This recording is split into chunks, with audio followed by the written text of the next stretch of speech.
Together, those two minority groups, properly maneuvered, could be used to create exactly the kind of strife in America the Illuminati would need to accomplish their objective.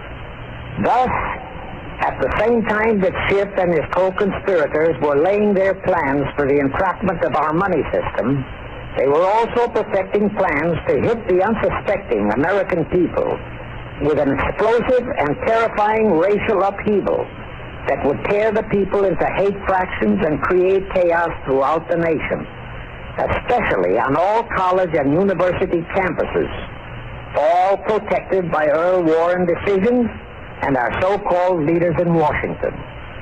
Of course, perfecting those plans required time and infinitely patient organizing.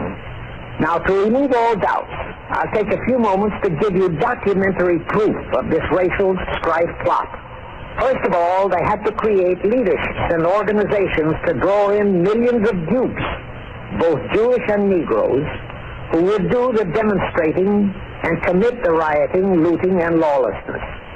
So in 1909, Schiff, the Layman's, and other conspirators organized and set up the National Association for the Advancement of the Colored People, known as the NAACP.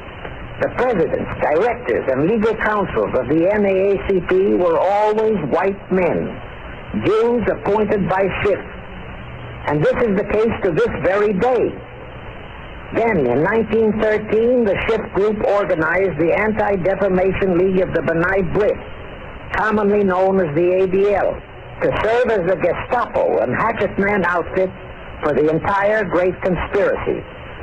Today, this sinister ADL maintains over 2,000 agencies in all parts of the country, and they advise and completely control every action of the NAACP, CORE, of the Urban League, of all the other so-called Negro civil rights organizations throughout the nation, including such leaders as Martin Lucifer King, Stokely Carmichael, Bayard Rustin, and others of that ilk. In addition, the ADL acquired absolute control of the advertising budgets of many department stores, hotel chains, and TV and radio industrialist sponsors, also advertising agencies, in order to control practically all the mass communications media and force every loyal newspaper to slant and falsify the news, and to further incite and at the same time create sympathy for the lawlessness and violence of the Negro mobs. Here is documentary proof of the beginning of their deliberate plot to foment the Negroes into all their lawlessness. Around 1910, one Israel Zangwill wrote a play entitled The Melting Pot. It was sheer propaganda to incite the Negroes and Jews, because the play purportedly visualized how the American people were discriminating against and persecuting Jews and Negroes. At that time, nobody seemed to realize that it was a propaganda play. It was that cleverly written. The propaganda was well wrapped up in the truly great entertainment in the play, and it was a big Broadway hit. Now, in those years, the legendary diamond Jim Brady used to throw a banquet at the famous Delmonico restaurant in New York after the opening performance of a popular play. He threw such a party for the cast of The Melting Pot, its author, producer, and chosen Broadway celebrities. By then, I'd already made a personal mark on the Broadway theater and was invited to that party. There I met George Bernard Shaw and a Jewish writer named Israel Cohen.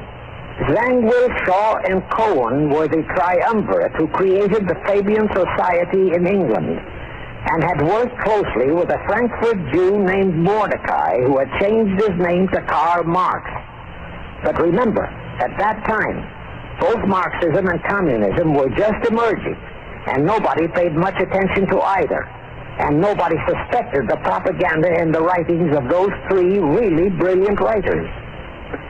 At that banquet, Israel Cohen told me he was then engaged in writing a book which was to be a follow-up on Zangwill's The Melting Pot. The title of his book was to be a racial program for the 20th century. At that time, I was completely absorbed by my work as a playwright, and significant as that title was, its real objective never dawned on me, nor was I interested in reading the book. But it suddenly hit me with the force of a hydrogen bomb when I received a newspaper clipping of an item published by the Washington, D.C. Evening Star in May 1957. That item was a verbatim reprint of the following excerpt in Israel Cohen's book, A Racial Program for the 20th Century. And it reads, as I quote, "We must realize that our party's most powerful weapon is racial tension. By propounding into the consciousness of the dark races that for centuries they have been oppressed by the whites, we can mold them to the program of the Communist Party. In America, we will aim for subtle victory. While inflaming the Negro minority against the whites, we will instill in the whites a guilt complex for their exploitation of the Negroes. We will aid the Negroes to rise to prominence in every walk of life, in the professions and in the world of sports and entertainment. With this prestige, the Negro will be able to intermarry with the whites and begin a process which will deliver America to our cause." That same excerpt was entered into the Congressional Record of June 7, 1957 by Representative Thomas G. Abernathy. Thus the authenticity of that passage in Cohen's book was fully established. But the one question that remained in my mind was whether it represented the official policy or plot of the Communist Party or just a personal expression of Cohen himself. Hence I sought more proof, and I found it in an official pamphlet published in 1935 by the New York Communist Party's official Workers' Library Publishers. That pamphlet was entitled, "The Negroes in a Soviet America." It urged the Negroes to rise up, form a Soviet state in the South, and apply for admission to the Soviet Union. It contained a firm pledge that the revolt would be supported by all American Reds and all so-called liberals. On page 38, it promised that a Soviet government would confer greater benefits to Negroes than to whites. And again, this official communist pamphlet pledged that, I quote, "Any act of discrimination or prejudice against a Negro will become a crime under the revolutionary law," unquote. That statement proved that the excerpt in Israel Cohen's book, published in 1913, was an official edict of the Communist Party and directly in line with the Illuminati blueprint for world revolution issued by Weishaupt and later by Albert Pike.